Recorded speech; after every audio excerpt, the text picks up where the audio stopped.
আমি জানি ধ্বংসের দায়ভাগে আমরা দুজনে সমান অংশীদার। অপরের পাওনা আদায় করেছে আগে, আমাদের পরে দেনা শোধবার। নাটক বা সিনেমা সেটা শুরু হলে শেষ হবেই। হয় কার্টেন পড়ে যাবে কিংবা জ্বলে যাবে অডিটোরিয়ামের আলো। মাঝখানের ওই যে সময়টা, ওই সময়টাই আমাদের। ওই সময়টার নামই জীবন, এবং তাতে প্রত্যেকে নায়ক। বিশ্বাস করুন, পৃথিবীতে প্রত্যেকটি মানুষই স্পেশাল, তার যে পেশার সাথেই যুক্ত হোক। অভিনেতা, দিনমজুর, কৃষক, ব্যবসায়ী, চাকুরিজীবী, প্রত্যেকেই জীবননাট্যের বা পর্দার হিরো হিরোইন।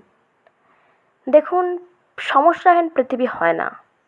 সমস্যা, অভাব, নেগেটিভিটি, অবসাদ এগুলো থাকবেই। হোক না মন খারাপ, তাতে ভয় কী? মনের জানালাটা এত বড় করে রাখতে হবে যাতে জানলা খুললে অনেকটা আলো এসে পড়বে। নাটক শেষ হওয়ার আগে স্টেজ ছাড়বেন না। মনে রাখবেন, এটা আপনার স্পেস, আপনার জন্যই ধার্য। কমেডি হোক বা ট্র্যাজেডি, এই জীবন নাটকের নায়ক আপনি, নায়িকা আপনি।